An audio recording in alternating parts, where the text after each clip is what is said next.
But I don't know how I do it, and I don't know why I write about one thing one time and another thing another time, you know. And I certainly don't write about death as much as I write about life. I write about love and life and friendship. And yeah, but it's easier to talk with you about death because you experienced it almost. So yeah, it's a reality. Well, it's an easy subject to talk about. Yeah, well, it's a reality with me. With most people, it's sort of the bogeyman in the closet. They're terrified of it, but they haven't looked at it. You know, the truth is, it's part of living. Death is just part of the circle. Death is part of being alive. As soon as he's out of there, we're ready.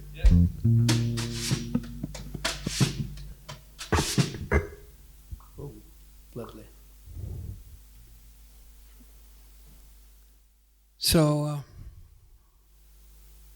as you know, I've had a lot of sort of wake-up calls about what's important and what's not important at all in the last few years of my life. And if you're a singer-songwriter, sometimes you get lucky and you can catch some of that. Our grasp is so fragile, the thread is so thin. I wonder each day if I'm blowing away. I know that I'm lucky I wouldn't be here at all if somebody's hand hadn't been where I stand at the edge of a very great fall. It was a shock to me that he would turn out to be a musician without knowing that I was his father. You knew all those years that... I knew that there was a boy out there, and I worried about him. I thought, you know, I kind of beat myself up about it. I said, you know, gosh, you know, you've let this you know, boy go out there. I mean, I wasn't the one that really did that, but in the truth, I felt like I wasn't there for him. Holes when you slip, but the darkness won't get you. And I worried about him. And I couldn't do anything about it, and I couldn't have been a parent when he was born. I was too young and too stupid. To where you know what is right, and you go where you know you should go.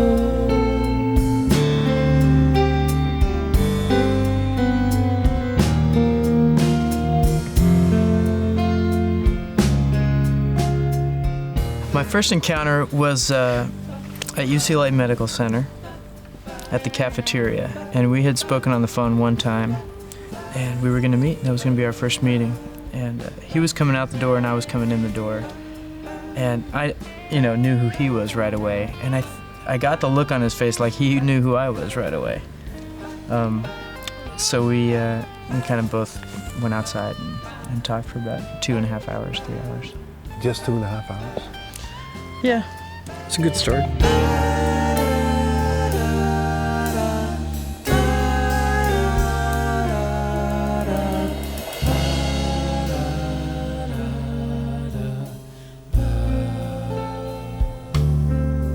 It was a great time for me to, you know, to like realize A, that he was a nice guy, and that B, he was a musician.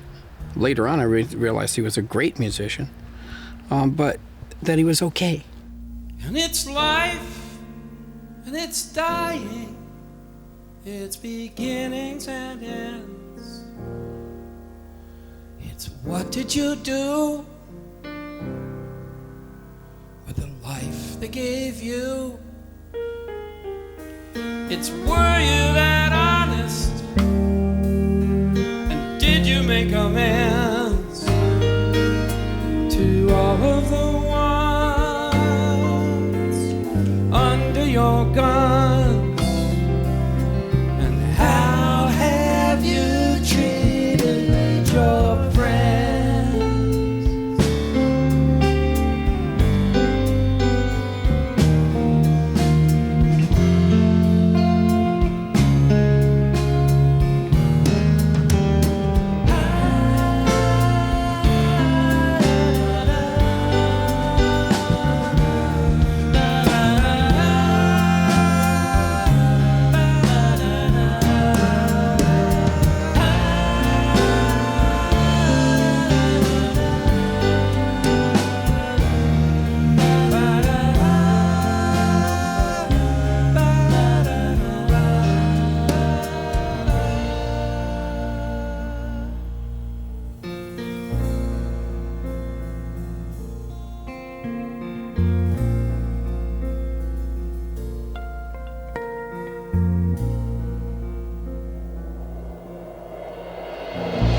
still, well, better to be, well, alive than death. We think. I think, yeah. Yeah. We don't know. I think so too. Because I'm having a lot of fun with life. You know. But I don't want to live afraid of death or anything else. Afraid it's not a great way to live. And I want to, you know, I want to have a lot of fun here.